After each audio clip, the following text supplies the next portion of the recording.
Queridos, esse ano é um ano de expansão. E o que é um ano de expansão para nós?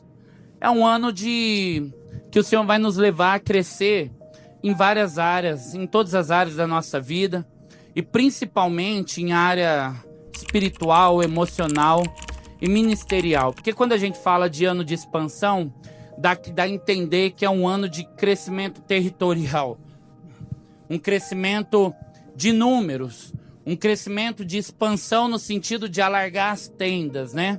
A gente já teve palavras como essa, tivemos palavras ao longo dos nossos anos como igreja, mas esse ano o Senhor nos deu essa sensibilidade a um ano de expansão espiritual. O que é uma expansão espiritual? Crescimento. É crescer espiritualmente, é movermos no espírito, é envolvermos no espírito de uma forma como nós antes não envolvemos. É o crescimento que na vida espiritual nós vamos ter esse ano, através de várias coisas, capacitação, oração, instrução, né? A preparação pelas aulas, né? Pelas escolas, a preparação no ambiente de culto, a preparação pessoal na busca, na intensidade, na intimidade. É um ano de crescimento espiritual, e sem crescimento espiritual, tudo que a gente está fazendo aqui é somente trabalho, é enfado e cansaço. Se as pessoas na qual a gente não tem instruído não crescerem espiritualmente, então o fruto, a árvore é conhecida pelo fruto. Então, a começar por mim, não estamos fazendo aquilo que nós fomos chamados para fazer, se não houver um crescimento, uma expansão espiritual no meio da igreja. Esse crescimento espiritual, a árvore é conhecida pelos frutos que ela gera. Quais são os frutos que nós estamos gerando, ok?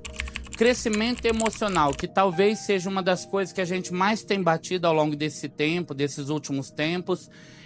O Senhor tem nos dado palavra em relação à maturidade espiritual, a maturidade emocional. E eu acredito que a maturidade espiritual, ela vem por meio também de uma maturidade emocional, né? Nós falamos sobre isso por esses dias. Se a gente não crescer emocionalmente, se a gente continuar preso às nossas razões, às circunstâncias, à nossa oscilação emocional, a gente nunca vai crescer de forma espiritual, porque sem um amadurecimento emocional, sem maturidade, não há crescimento no seio da igreja. Eu sempre falo que Deus não é um Deus irresponsável, muito pelo contrário. A responsabilidade dele com a noiva é tão grande que ele não pode concretizar um sonho, uma visão, um ideal, uma palavra, né, no meio de líderes imaturos. Por quê? Porque senão ele estaria condenando a própria noiva a uma ruína, porque a sua própria liderança não se capacitou emocionalmente. Então, a maturidade emocional, ela vai fazer com que a gente consiga gerir ou gerenciar melhor as pessoas que o Senhor vai colocar debaixo de nós, ok?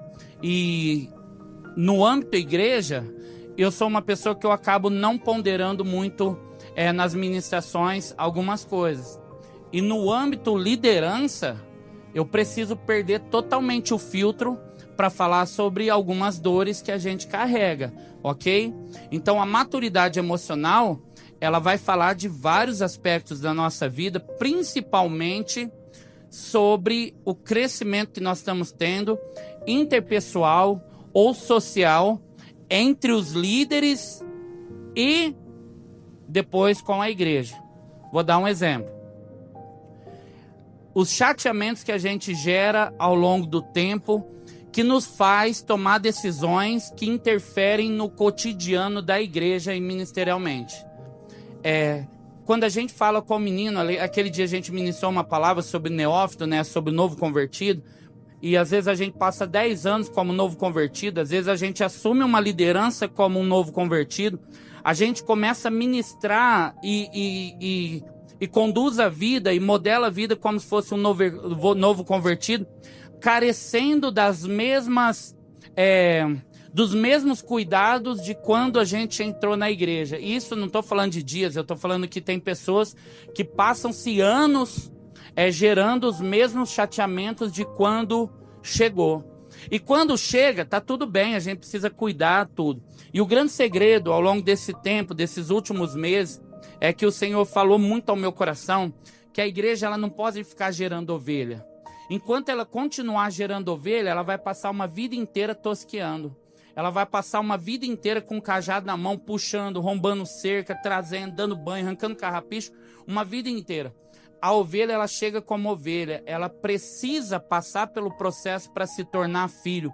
Ela precisa sair da posição de filho para começar a assumir uma paternidade, se tornar um pastor. Ainda que sem uma carteira na mão, ela precisa aprender a pastorear a igreja. A partir do quê? De um crescimento espiritual, de um crescimento emocional e um crescimento ministerial, ok? E nessa mesa, queridos, eu preciso que esteja quem está disposto a deixar o ambiente de ovelha, a deixar o ambiente de filho, a se tornar alguém que assume uma paternidade sobre a igreja. Pessoas que resolvem, de fato, virar esses ciclos da vida para assumir a responsabilidade com a igreja. No nosso ciclo aqui, nessa mesa, a gente não deve mais perder tempo com os mesmos chateamentos, as mesmas cobranças, os mesmos tipos de lutas, né? Parou de lutar com cramunhãozinho, com aqueles diabinhos, os caboquinhos, parou. Agora a gente tem que lutar com o principado e potestade.